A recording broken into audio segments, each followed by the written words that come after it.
আগে কারেন্টের সমস্যাটা দেখি। রাস্তা পর ওইদিকে নিয়ে দেখতাম ভিডিওর সাথে সব মানে আলোচনা করে ডিপার্টমেন্টে কইছিল এটা তুলিয়া দিব তারা তো এটা তারা এটা অনেক দীর্ঘদিন ধরে আমাদের কাছে একটা প্রবলেম নিয়ে এলাকার জনগণ আমাদের কাছে এসেছিল যে এখানে ইলেকট্রিসিটির প্রবলেম রয়েছে, সঙ্গে রাস্তাঘাটেরও প্রবলেম রয়েছে, যে কারণে এখানের যারা বাসিন্দা তাদের আসা যাওয়া করতে অনেক অসুবিধা হয়।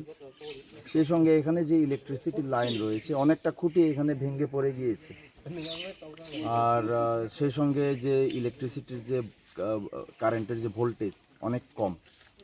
এই বিষয় নিয়ে আজকে আমরা ইলেকট্রিক ডিপার্টমেন্টের সিনিয়র ম্যানেজার, আমাদের ব্লকের যে আধিকারিক, ইঞ্জিনিয়ার সহ পঞ্চায়েত সচিব সহ আমরা এখানে ভিজিট করে আমরা যে সমস্যাগুলো আমরা এখানে সরজমিনে আমরা পরিদর্শন করলাম, এবং আমি ওনাদের সঙ্গে কথা বলেছি যে ইলেকট্রিসিটির তরফ থেকে ওনারা অতি সত্বর এই যে ইলেকট্রিকের যে সমস্যাগুলি রয়েছে ওনারা সমাধান করার চেষ্টা করবেন বলে ওনারা এলাকাবাসীদের আশ্বাস দিয়েছেন। এবং সেই সঙ্গে আমরা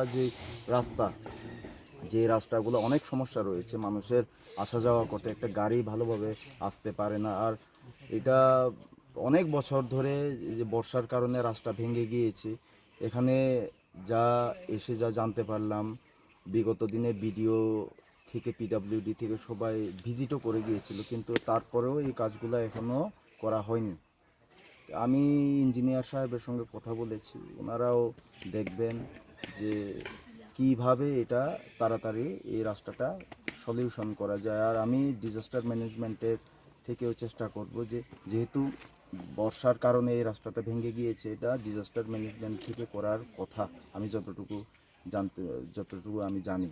আমি এসডিএম সাহেবের সঙ্গে কথা বলবো, ওই পুরান প্রপোজাল রয়েছে, এই প্রপোজালগুলি নিয়ে আমি ওনার কাছে যাব যে এই রাস্তাটা যাতে অতি সত্বর একটা ঠিকভাবে করে দেওয়া হয়, যাতে মানুষের যাতে চলাফেরার জন্য সুবিধা হয়। তো এই পাড়ার নাম হচ্ছে গিয়ে নিত্যা কুমার পাড়া, এবং এইদিকে অনেকটা পাড়া রয়েছে, বাসনা পাড়া রয়েছে। এটা 48 করমছড়া বিধানসভার অন্তর্গত সাউথ ধুমাছড়া ভিসি। ধন্যবাদ।